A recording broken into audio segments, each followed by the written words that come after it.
kids have been, abandoned, left to fend for themselves. Neglect is a very powerful message to the child that you are not important, that nobody loves you and nobody cares. They feel as if they don't have a purpose in life and that they shouldn't really have been born in the first place. They weren't taken care of. They weren't able to be kids. Their family wasn't there for them. And we are.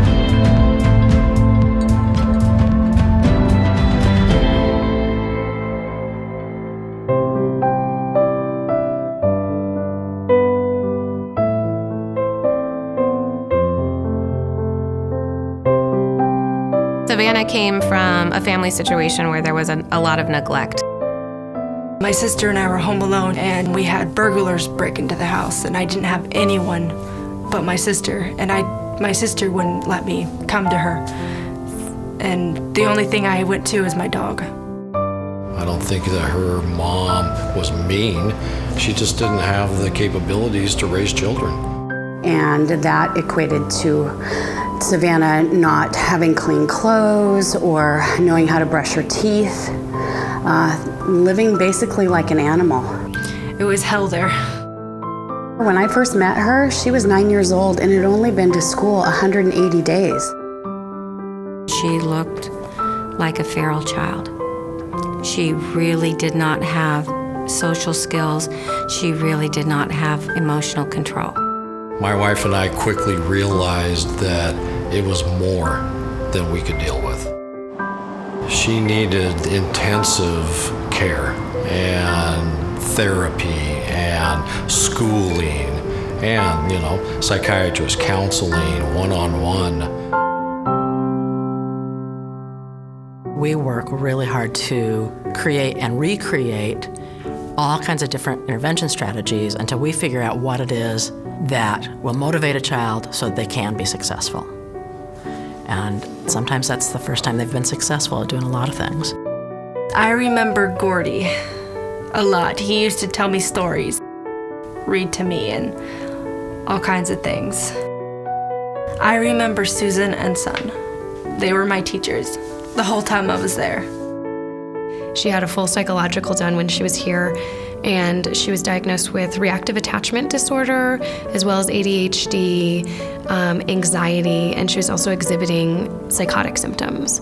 Reactive attachment disorder isn't something we can do a coping skills workbook to treat. It is something that gets treated by having an adult who loves you and can be stable in your life.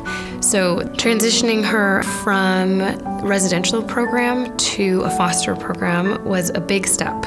Then I met her, and she was so excited that she's going to go to a foster home. I do remember being at Ryther and first coming here, how I felt. I was sort of nervous and kind of scared that I'd be rejected probably.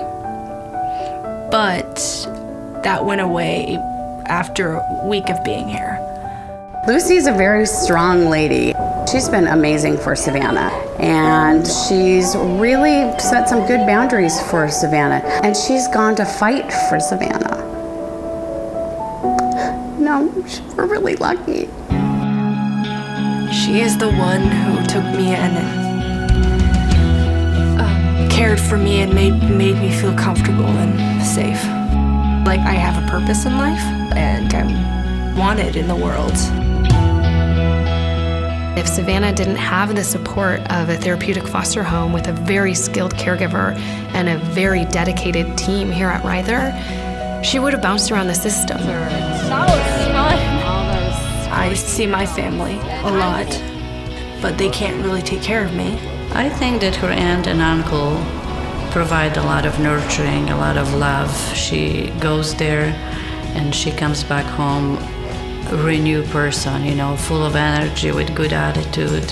We've gotten to see her go through finishing up school and learning how to ride the community bus and working part-time at a job. I'm a hard worker.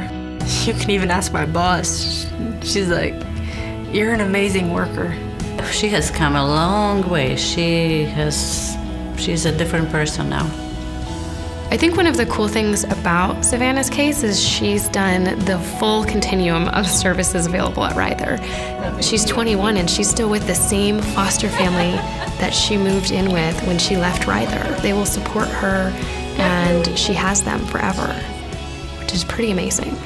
I don't know what we would do if there were a program like this. Honestly, I don't know where those children would go.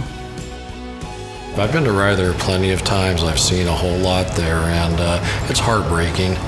And there's nothing you can do except let Ryther do its incredible work. I couldn't say enough about Ryther. I think that Ryther, you know, for some kids, that's the first place they've ever felt cared for. We see the beginning, and then we see the end, and it's incredible.